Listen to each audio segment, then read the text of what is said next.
What's up, everybody? My name's Big Cam and welcome back to another Daredevil Born Again Season 2 Episode 5 breakdown. And this episode was titled The Grand Design.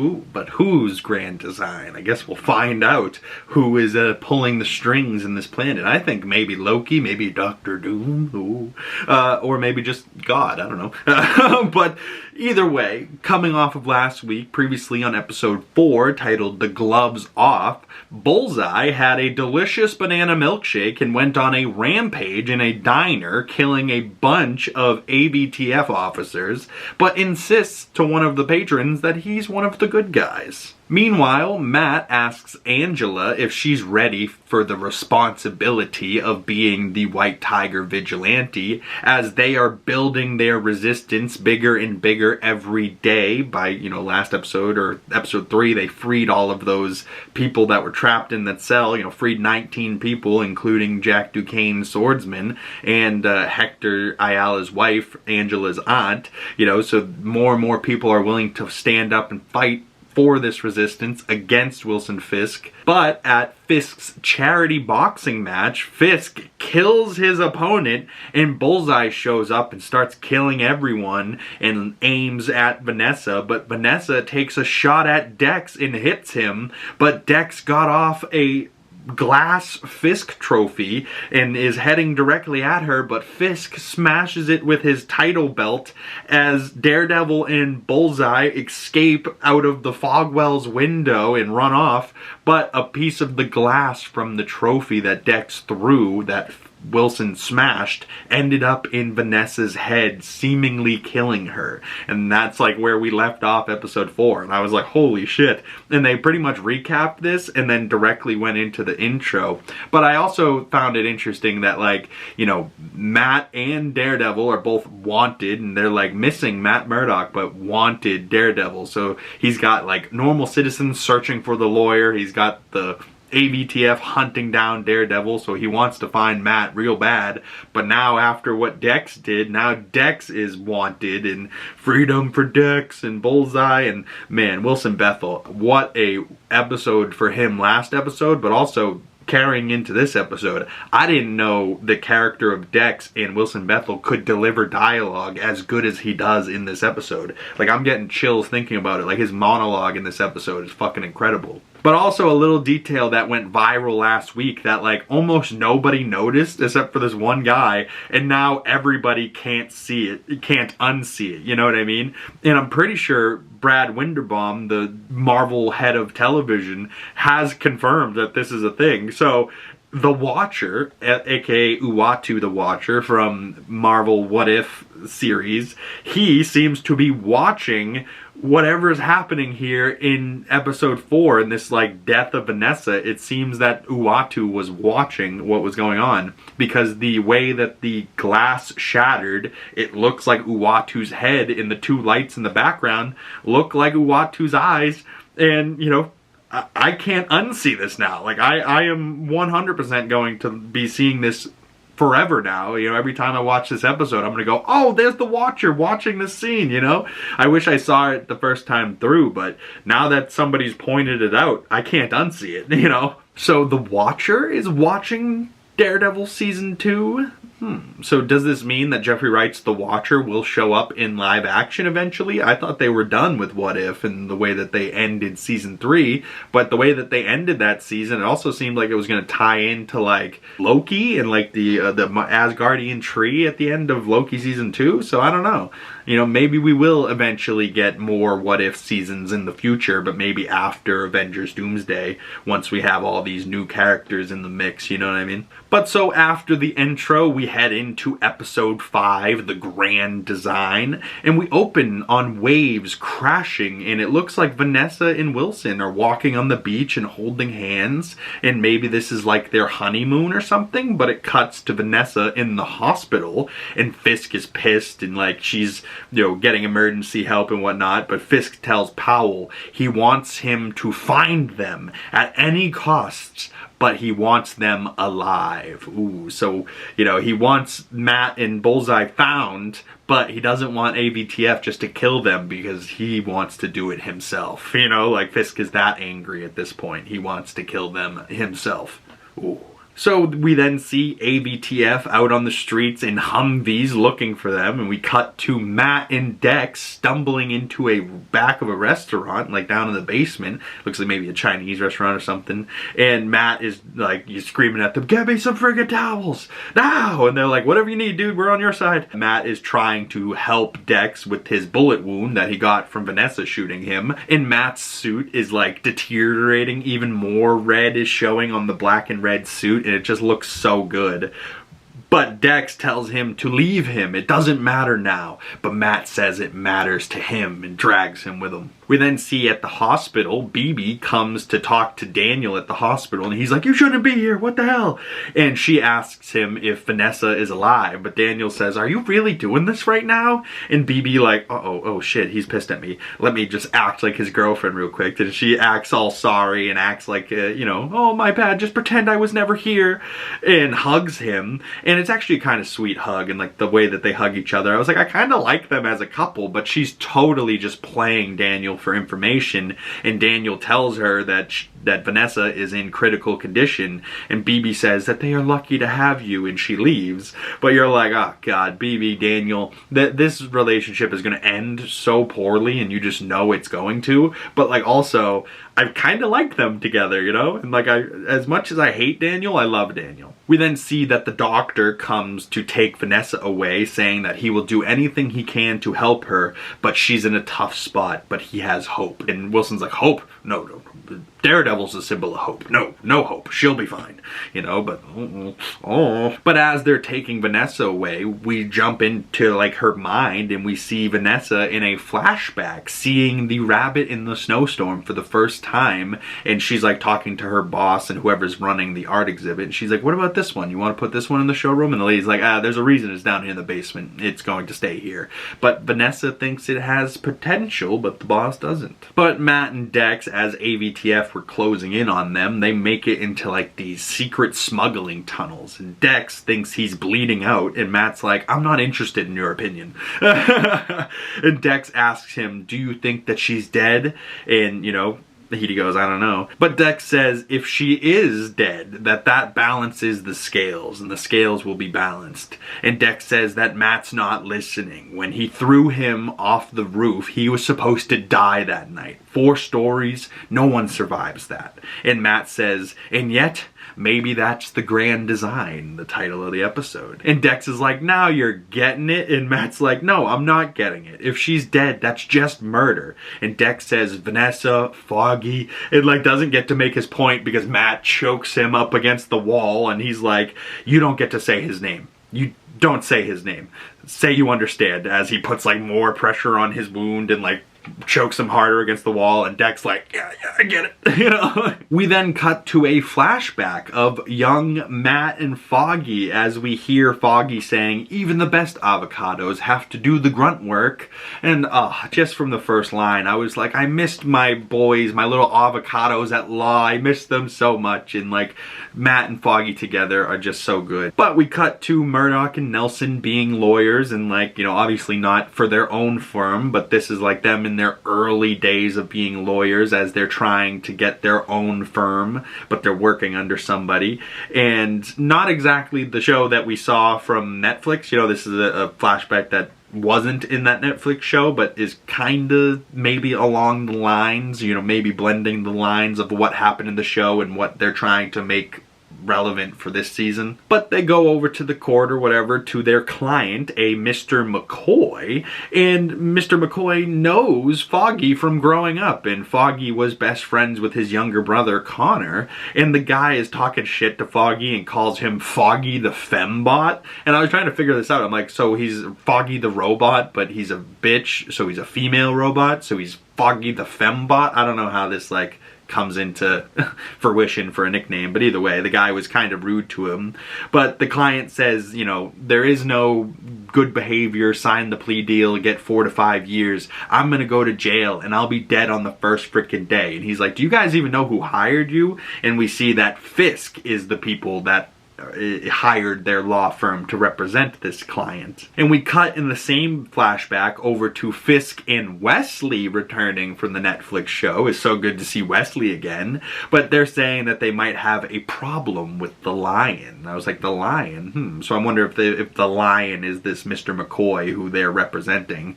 But Fisk mentions venturing out into crypto. And he's like, do you know Bitcoin? And Wesley's like, that might be too volatile a business. Maybe another business we could get into and spread our portfolio. And Wesley mentions an art gallery that they could move some real money through. And Fisk doesn't seem on board with the art gallery at first, but he'll come around.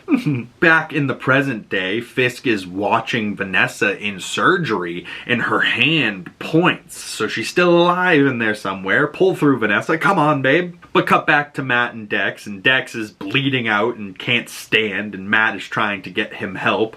But Dex says, first you try to kill me, now you try to save me, and I'm the one that needs help, and chuckles to himself. But Matt says he is trying to save him because he tried to kill him, and he lost sight of that up on Josie's roof that night, but maybe tonight's penance is mutual for both of them. You know, so as much as he hates Bullseye for killing his best friend Foggy, Foggy would have told Matt to give him a second chance. Would he have not? You know, Foggy's a good guy, and that's kind of what this whole episode's about, is that, like, sure, Dex doesn't deserve redemption, but also, like, everyone is capable of redemption, and everyone deserves a second chance, you know, and that's kind of what being a Catholic is, right? You know, so Matt's, like, fighting his wiring, right? Like, he's wired to give everyone second chances and see the good in people, but so much tragedy and bad in, like, after the death of Foggy, everything has been chaos and bad for Matt, so like he's not seeing the light as easily as he might once have. Maybe that's why he said a prayer last episode, praying to the saint of light. But Matt's gonna save him, so he picks him up and starts dragging him out of there. And we cut to a flashback of young Nelson and Murdock, and they're in their office, and we see that they have saved up $1,700 to put towards opening their own law firm, Nelson and Murdock. But some prick boss comes over and hands them like a bunch of boxes that have a bunch of work to be done that needs to be done by Monday morning. So Foggy and Matt have some beers, and Matt confirmed that he likes feet. I always knew Matt was a little freak for feet. Matt's always been a slut, but now he's got a foot fetish as well. Interesting. He's definitely into something weird. Totally. Like feet. What's wrong with feet? Nothing. I'm just saying that I can imagine Mr. Levine doing some weird shit with feet. That's all. Gross. Just for the record, I don't have a problem with feet. You're also not weird, so. I love that little conversation though between fucking Foggy and Matt, and he's like, you're also not weird. So like, yeah, you being into feet, not surprising. Their creepy boss being into some weird foot fetish, not surprising either. But the two boys are working late through their weekend, and Foggy finds out that the address on the warrant is wrong, and this is pretty much a get out of jail free card for their client. And this is before Matt is Daredevil, so Matt doesn't necessarily want to help him, especially after he was an ass to Foggy, and Matt thinks he's doing bad things and he'll do worse out of jail, so maybe he should stay in jail and they shouldn't get him out. And Foggy says, aren't you a Catholic? Don't you believe in mercy and second chances? And Matt's like, oh, you're gonna guilt me now? And Matt's like, listen, it's not our problem. You know, we're gonna be off this case. And Foggy says, listen, as lawyers, we have to do our best job to defend our client no matter the cost, you know, and now we have a get out of jail free card for this guy and we're not gonna use it because he's a bad guy? Like, no, that's against our moral fibers, right? And Foggy's such a good guy. And Matt's like, listen, it's not our problem, but Foggy goes, it is now. And so Foggy really is just the purest, greatest guy, and I still think he is not dead! Oh, please, Foggy, be alive, please. But back at the hospital, Daniel sees on the news that BB immediately leaked the information, and now press is all around the hospital, and, you know, reports are coming out that Vanessa's in critical condition, and Daniel has really had a rough night, and he's pissed. He, you know, goes to tell a reporter that's asking for information to fuck off. But Buck Cashman steps in and says, fuck off. And the guy's like, who are you? And he goes, I'm the guy telling you to fuck off. Keep up. do you want me to call the ABTF? I heard they're not nice, you know, and the guy leaves. But Daniel, you know, then kind of is maybe there because of the leaked information, but he's also there because he needs Daniel's help. And Buck goes, I could go for a hot dog, and he takes Daniel to go get a hot dog. But we cut over to Fisk talking to the doctor, and he says that the surgery on Vanessa went quite well and quite promising.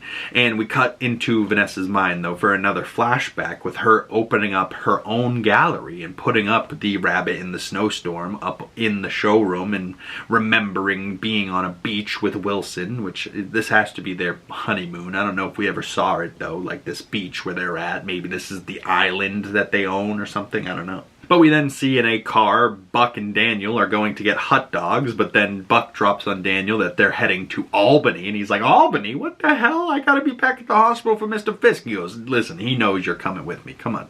And he tells him that, he goes, you were looking up information about me, you were right. And Buck tells him that he fought in Afghanistan, and he was ordered to kill 14-year-olds because that was the legal fighting age, and really they were just opium farmers that they were killing, but he did this because those were his orders. And Buck is saying this because he's trying to prove a point, and he says that there are pivotal moments in a man's life that define who he really is and what he's made out of. And Buck says Fisk changed his life in one of those moments, and thinks Daniel can relate. He changed your life too with the rise you've been on. And he brings up that, you know, but with everything happening, you know, it's crazy. Muse, the Northern Star leak, and now someone leaked the hospital. And Daniel gets all defensive, and he's like, are you saying I did this? I didn't do this. You know, like, and Daniel's getting all, like, defensive, so really making it look like he did leak the information, which of course he did, but really BB did, but through Daniel.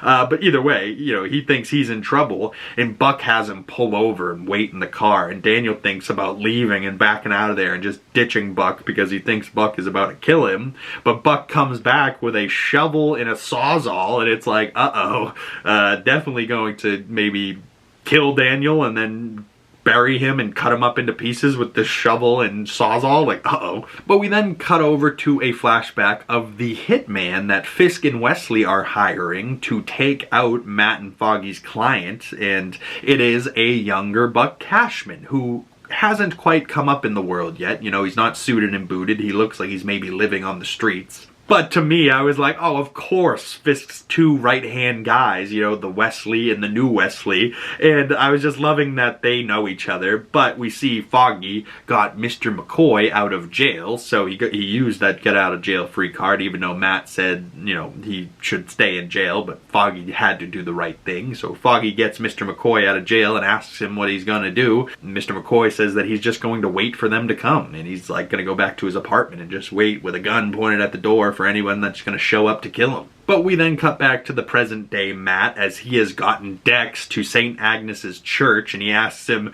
you recognize this place, you piece of shit? Recognize this place, you piece of shit. Oh, fuck. And I love friggin' Dex is like, fuck, I'm bleeding out here and you brought me to church, you fuck. But Matt thinks that this place is safe, and Dex is like, safe? What does that even mean? And Dex says, if she lives, you know what he will do. And Matt says, Fisk will turn the city upside down and shake it to find them. And he's like, to find me? But Matt's like, no, I was there too, and that's enough for him. He wants to find both of us. Ooh, and he wants to not only find them, he wants to kill them himself. But we cut back to the flashback as Foggy goes to Mr. McCoy's apartment, and Mr. McCoy is waiting with a gun, and he's like, oh shit, Foggy, what are you doing here? And Foggy has some money for him and a second chance to get out of there and start over. And the guy's like, well, you want to give me some money? He goes, no, I've already given you the money. What I want you to do is get out of here and live your life and start over. And the guy, like, you know, breaks down in tears. But we then cut back, and Dex has this incredible monologue in the church, and I would just do injustice to try to recite it all. So, you know, just go to watch this episode and see how good Wilson Bethel is as Dex in this church. And he has this incredible monologue talking to Matt as it intercuts with this very heartfelt scene with Foggy and Mr. McCoy. And Mr. McCoy there is like, you know, I never had a friend like you had with Connor, and, you know, Connor turned out good because he had a good friend like you growing up, and I never really had that. And Foggy's like, I know. you know, and like just Foggy being there for this guy, and he didn't need to be, but that's how good Foggy is of a man. He just had to be there for somebody in need, you know. But then cutting back to Matt and Dex in the church, and the AVTF have found them and come to the church, and they hide further in the back, and the father tries to stall Powell and Cole North, but the rest of the AVTF guys and them rush in, and Dex tries to get Matt to leave him, and he says, I killed your friend Foggy and didn't think twice. That's who I am. Just let me die. And Matt, like, you know, told him not to say Foggy's name, so Matt's kind of fed up, and he's like, I can't save us both. I'm sorry, I tried. And Matt leaves him behind, and then as he's like outside, he kind of stops and remembers Foggy. And we cut back to a flashback again as Matt knew Foggy would have tried to help Mr. McCoy with the $1,700 that was in their allowance book, but Matt says, I thought the money was for our future. And Foggy says, it was, but it's not just our future. And, you know, that just goes to show that Foggy will save up money and he'll give it to somebody else in more need, because that's the type of guy he is, and that's who Matt should strive to be, but he's kind of lost his way a little bit. You know, if you've seen in this season two, this early season 2, he's been very violent to the people he's fighting, you know, not pulling his punches, not showing any mercy, you know, throwing Dex off a roof, you know, like he's been in tough shape since Foggy's death in episode 1 of season 1, you know. So I think this is Daredevil coming back to his true form here and remembering his friend. You know, he's struggled to even think or say Foggy's name, and now he's having memories of Foggy, and it's bringing back the good in Matt Murdock, and I love to see it. But I have a little clip of this scene of a younger Matt and Foggy talking, and older Daredevil deciding to turn back.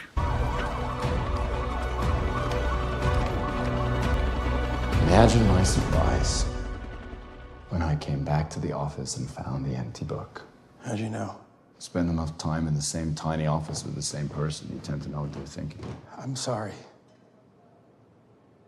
I'll pay it back. Foggy the fembot.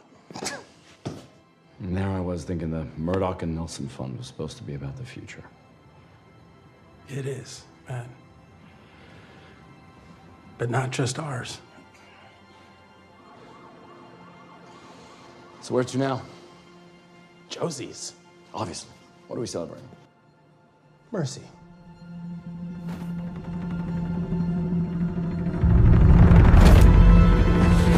Oh, what a powerful scene, like absolute chill bumps. I don't know if you guys see that, but I feel my entire body tingling how much I loved that scene. And like just seeing, oh, my boy Foggy, man, how can they do that to Foggy and just make him come back to do these flashback scenes? Like, no, you scumbags. Like, I miss Foggy. I want Foggy back.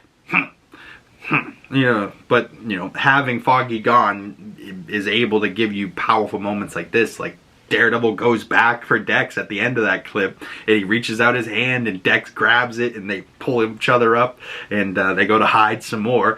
But, you know, I love at the end of that little conversation there, too, he's like, I thought that money was for the Murdock and Nelson fund. And I just thought it was interesting how he said that.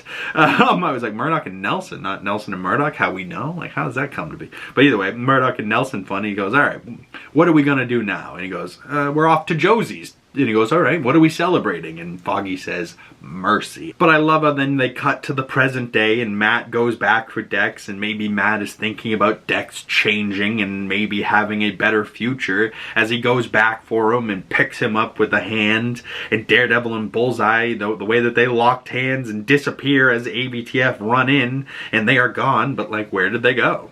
But then cutting back to Daniel and Buck's like, you know, maybe gonna kill Daniel, and they go to the middle of the woods, and Daniel's almost in tears, and he begs him that it wasn't him who leaked the information. But Buck says that they work for a man, and all he asks for is unbridled, unquestioned loyalty. And it seems like Buck is about to kill Daniel, but Buck says, make a choice. saw or shovel, and they're just there to bury a body that was in the trunk. And Daniel's like, oh shit, I'm just here to bury a body, not my body. We're gonna bury somebody else. But this is also now Daniel stepping into the boundaries of like the underworld, right? Like Daniel's been kind of in the lawyer's office, and Buck's been the hitman this whole time. Like now he's burying a body for Fisk. Daniel is now making a conscious choice to be like, okay, I'm with you, Mr. Fisk. And if Fisk now asks him to go kill somebody, you know, Daniel might have to, you know, to go prove himself that he's loyal, you know. But also during this scene with Daniel, we see a flashback of young Buck going to Mr. McCoy's apartment to kill him. But we see Foggy, you know, gave him the money and the guy decided to run off. So Foggy did successfully save this guy, as far as we know. But then we also cut to a flashback in this same flashback of Matt and Foggy walking out of that guy's apartment. And Matt says, maybe it shouldn't be Murdock and Nelson, and maybe it should be Nelson and Murdock. And he's like, oh, you're gonna put me first? So that's how the origins of Nelson and Murdock come to be. And Matt, because Foggy took the money, he's like, I think you owe the next 50 rounds. He's like, 50? 47. How about 49? So Matt will get a bunch of free rounds out of Foggy for Foggy taking that $1,700 that was supposed to help them open their law firm to help somebody else. But this is, I think, when young Matt realizes that he should not be over Nelson. You know, he should be behind Foggy, because he has always looked up to Foggy as the most pure and honest and good soul, and Matt's just striving to be that, you know. But we then cut back to see that Daredevil carried Dex all the way from the church to Frank's hideout, and he walks in and Karen's in there training, and he kind of like puts down Dex and he goes, little help, and Karen's face looks pissed, but she doesn't say anything, and they cut away as we cut back to the hospital as Vanessa wakes up and she survived. But Fisk asks if he can get her anything, and he's all distraught because he didn't think she was going to make it. And she asks for pineapple juice. But Fisk says she's never liked pineapple juice. It always makes her lips tingle. And she's like, oh, well, maybe try it anyways. So she's like back, but she seems maybe a little different because now she likes pineapple juice. And she asks him to tell her a story of how they met. And we see him, you know, sitting in the car with Wesley, and they cut to a flashback of him, you know, sitting outside of the art gallery and seeing Vanessa through the window for the first time.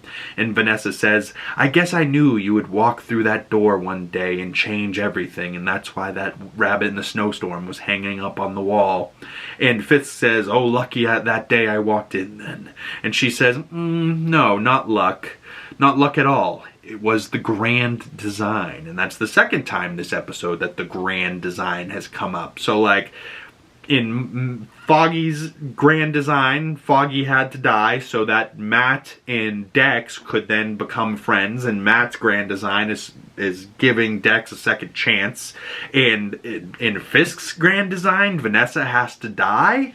I don't know what the grand design is or who's designing it, but y'all are some twisted fucks. But she says he did vastly overpay for the rabbit in the snowstorm, about 3 times the listing price. But it seems like Vanessa's brain is caught in a time loop of the first time they met, and now she's the one staring at the rabbit in the snowstorm as like she, you know, is sitting there, and she asks Wilson to like tell her again how the story of how they met, and Wilson's like, uh-oh, something's wrong with her brain, something's not right here. And just when they had me thinking that she was going to live, it looks like Vanessa dies for real, as a flashback of Vanessa turns all white as she like looks into camera, and Fisk is absolutely destroyed. And we see a shot of a flashback of Fisk from the Netflix show with his hand like twitching and ticking as he's standing in front of the rabbit in the snowstorm, and like little Vanessa comes up next to him, and like, oh, the perspective of Wilson's first time meeting Vanessa is now like where his mind is at.